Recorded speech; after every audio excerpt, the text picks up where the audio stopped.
Hi, Jim Gebhardt from the 401k Advantage, and I am really excited that you have opted in to watch our video series.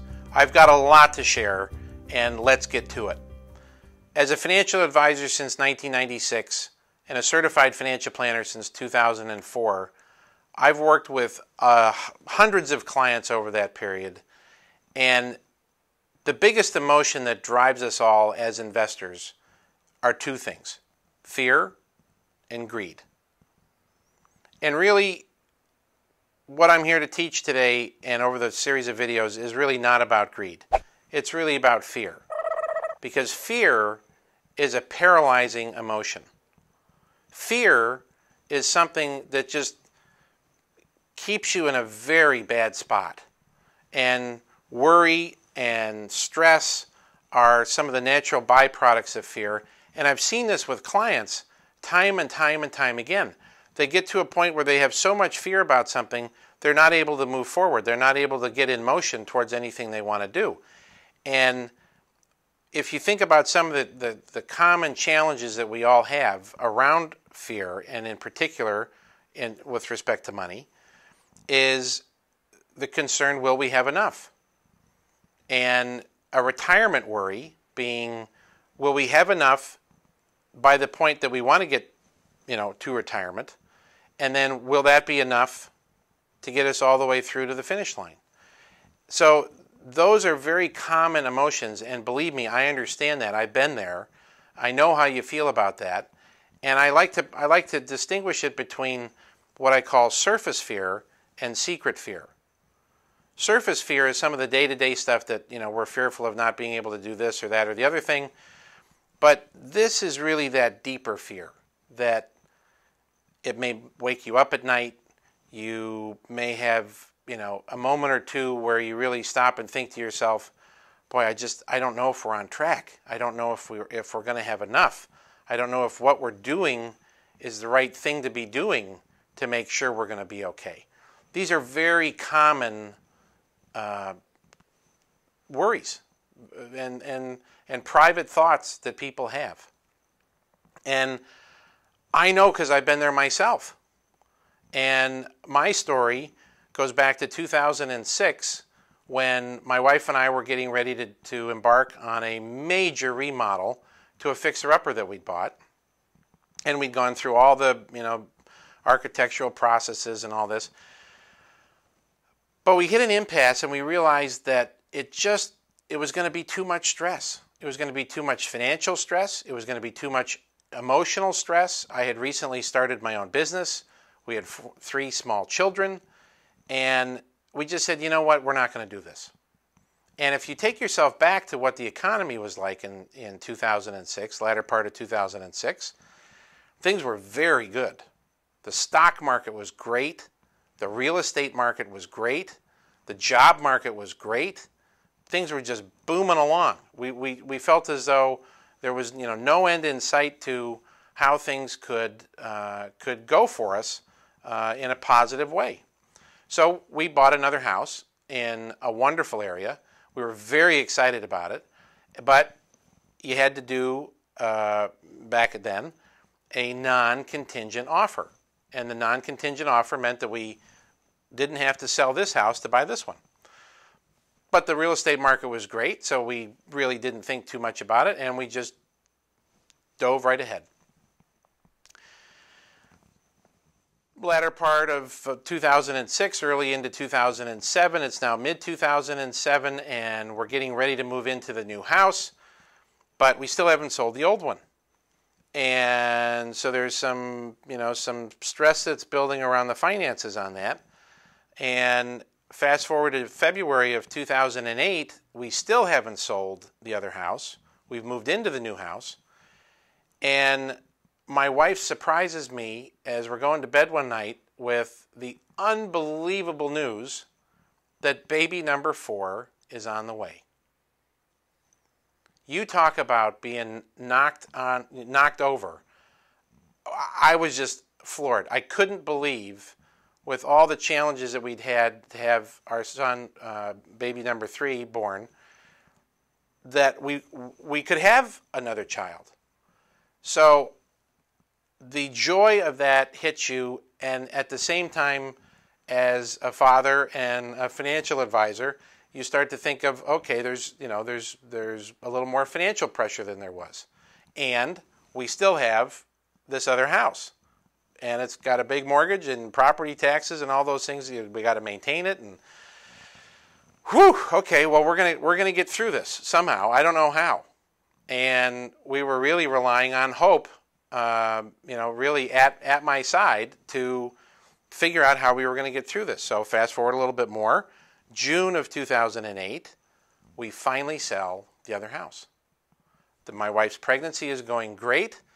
We get the 800-pound monkey off of my back. We're going to use that summer to start to dig out of some of the debt that we've taken on in the process. And the first week of September, right after Labor Day, the global financial crisis hits.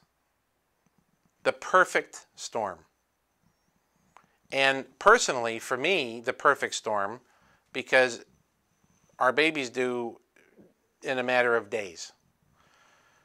The business that I'd spent the last 12 years building is much like that sandcastle as a kid that you spend all afternoon building and it gets washed away with one wave. That's almost what was going on with my business. But that wasn't my real concern. My real concern were my clients, because they'd spent a lifetime accumulating a portfolio to provide for their retirement, and the financial crisis is just, again, washing this away at an alarming rate on a day-to-day basis. Middle of September 2008, boom, unbelievable news. Our baby, Grant, is born. He's healthy. He's beautiful, all went well, and in the middle of the worst financial crisis of a generation, I get some of the most, blessed news that anybody can ever have, which is we have another healthy baby boy. The financial side of things is pretty challenging, and cash flow at work is a challenge because client assets are vaporizing in the market, and I use the analogy of having to run, back into the burning building shortly after my son is born, because my clients need me. My clients need me to advise them on what to do and how to get through this.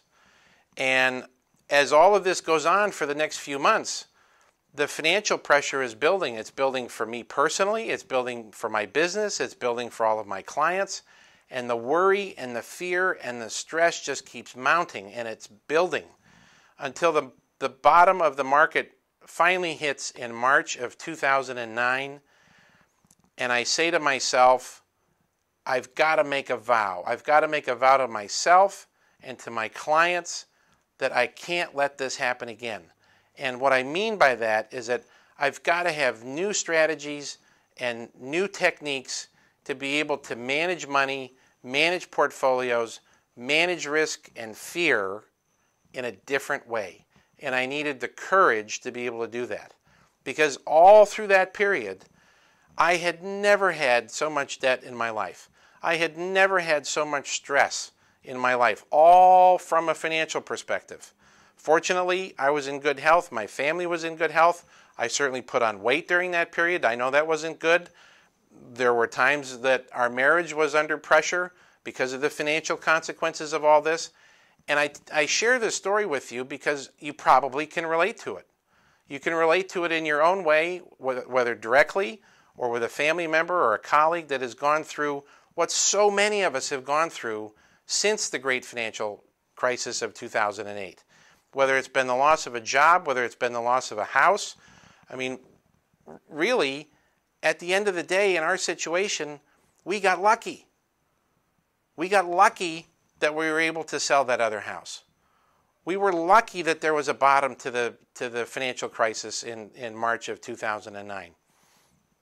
And as powerful as hope is, and I certainly don't want to diminish that in the slightest, but hope is a virtue. Hope is not a strategy. And when it comes to the most pressing financial matters in your life, too often I feel as though hope is what things are anchored around, because there isn't a clear strategy for you in terms of how to get through what you're going through. And that's what so much of the content that we're going to be sharing with you over this series is about. So when I took this vow to myself and unofficially to my clients, I realized that I had to take some things away from this experience, both personally and professionally, because life has a habit of repeating itself, and I wanted to learn from this. It was a very painful experience in some respects, and it was a beautiful experience in other respects. But how could I take all of this and learn from it? And I developed a 5-step process so that anytime I'm in a period of stress, and I really developed it so that I could work with my clients and use these simple things with clients and friends to be able to help them through periods of stress. And the 5 steps are very simple. The first is to stop. Stop in the context of creating a pause in your life, because we live at such a frantic pace. Particularly here in the United States, life for many of us is so fast, we don't have time to pause. We don't have time to reflect or to enjoy sanctuary or quiet. And I think this is a really critical thing when you're in stress, because if you're trying to get yourself out of paralysis, the first thing you've got to do is stop and create some time to be able to think. The next thing you've got to do is very simple: breathe. There's lots of studies that talk about the powerful effect of deep breathing. For the past 5 years, I've been taking yoga classes every week, and our yoga instructor is just a magnificent teacher, and she's always reminding us that it isn't really about doing all the poses of yoga. It's really about breathing, and that the breathing is what is setting you up for the 3rd step in this process, which is the ability to let go. And letting go, I find, is really one of the biggest things that helps you get in motion. And the analogy that I've used with clients for years is life is much like a backpack. And we very early in life, we put on this backpack, and we wear it to school every day, and we've got our books and our lunch and all this stuff in it, and as life evolves past school, we still have on this mystery backpack. And it's where we put in our experiences, the good ones, the bad ones. It's where we put in relationships and skills and talents and habits and all of these things as we go through life. And we just keep acquiring them and putting them in the backpack. But we're really never told that anywhere along the way to actually stop and clean out the backpack. Because if we keep going through life and we just keep jamming stuff into this backpack, the backpack gets pretty heavy. So this ability to be able to let go comes from stopping, taking the backpack off, taking everything out of the backpack and cleaning it out, and helping you reassess what do you want to bring with you? What experiences, what habits, what skills, what talents, what relationships, all of these things. Which of those do you want to bring with you for the next phase of your life? And in that process of cleaning it out, it's like the old spring cleaning. It's not really fun to do, but there's a reason we do it, which is to create space. And that's step 4, is if you let some things go and you clean out that backpack, it's going to create space for new things to show up. And those new things are, again, the same elements: the experiences, the relationships, new habits, new skills, new talents, new capabilities that you now have room for. And step 5 is very simple. It's a rinse and repeat. And you go back to step 1. So that when you're in these periods of stress, when worry has got you completely paralyzed, these don't have to be, take a year off and go find yourself around the world. These can be just quiet moments where you have 10 or 15 minutes and you go to your favorite coffee shop, or you go for a walk, or you go somewhere nearby that is a place that gives you energy, and go through these 5 little steps, and I think you'll find that you feel better after doing it, because you get to stop, you get to breathe, and you get to let go of something so that you can create space for new things to come. That is one of the biggest takeaways from all that I went through in 2007, 2008, 2009, was I had to have courage to be able to look at things differently and try some new things, because doing what I was doing wasn't working. And as much as I wanted it to work, circumstances were out of my control, and it was washing things away. So for some of you watching the video, these may be, radically new concepts, and I really encourage you to try them out, because I can tell you they've worked for me. They've worked for the clients and friends that I've shared this with. And as you move forward, and we're trying to unlock some of this fear and worry, it's a very simple little exercise you can take yourself through. Isn't it ironic that it's actually the opposite of what most people would do if they're under stress, which is they feel as though they should go faster, or they should try to do more and get things accomplished quicker? And I'm actually telling you to slow it down. Well, that comes from one of my closest and dearest friends, who was a mentor for me for many years before he passed away, who always would say, in order to go faster, you've got to slow down. But it's not a habit that many of us have developed, because we're surrounded by speed. We're surrounded by very, very fast-paced life, and I mean, in financial services, you really can't go anywhere anymore and not be bombarded with what's going on in the markets, or what's going on with the economy, or all these things. So slowing down to go faster is a great, great skill to develop. Everything that I've just shared with you, which is pretty unconventional from a traditional financial planning perspective, all these things are going to start to flood into your head in terms of objections or limiting beliefs, or I can't, or I don't, or what I love to refer to as the anthem of lack. It's the battle cry of scarcity, or the anthem of lack. Those are my 2 favorite ways to express it, which are, I'm not smart enough, I don't have the time, I don't have the resources, I don't have the ability, I don't have the money, I don't have this, I don't have that. And these things come flooding into you why you can't do the things you want to do.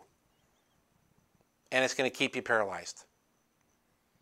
Because really, that is the job of the ego. But again, that's for another day. What I want you to do after watching this video is, there's a little bit of homework. But this homework is fun homework. And some of it's a little uncomfortable, in the sense that the first thing I'm going to ask you to do is to really get very clear, maybe for the first time, because you're pulling that surface fear way up to the top, or excuse me, that deep fear way up to the top of the surface. What are the 3 biggest financial worries you have? Write them down. If you have a spouse or a partner, talk with them about it. All progress begins by telling the truth. That is one of my favorite quotes from Dan Sullivan. And he created a program called the Strategic Coach. All progress begins by telling the truth. If you get clear on what are your 3 biggest financial worries, that's a huge step forward. The second thing I want you to do is to utilize that little 5-step process that I shared with you. Stop, breathe, let go, create space, rinse and repeat. And try it out. Find an opportunity sooner than later where you can do that, where you can have some quiet, you can have some time to think and reflect and to breathe and to let go of something, and watch how it will create some space. And that space is really going to be some new energy for you. So homework number 1, write down the top 3 things that keep you up at night financially. Item number 2 is to utilize that 5-step little process that I shared with you earlier. And number 3 is to get very clear on when you powered back on your ego, what were all those things that came flooding at you? What was it about the I can'ts and the I won'ts and I don'ts that came just flooding right out to the surface immediately? And if you get clear on those, just write them down. You don't have to do anything with them right now, but just write them down, and that homework is going to come back in video number 2 and 3 in the way of things that we share with you. So I really want to thank you so much for watching our first video. I am grateful to be able to have the opportunity to share these kinds of thoughts and stories and experiences with you, because it's all from a very heart-based belief that I have that we can all do better. But in order to do better, we've got to be willing to change. And that change comes from having the courage to try new things. So thank you very much for watching. Keep an eye out. In the next couple of days, you will be getting video number 2 in the series. And if you've liked this, if you've enjoyed this, please share it. Please send it to your friends and your family, because that's how we'll all do better. Thank you very much, and we'll see you here on the next video in a couple days.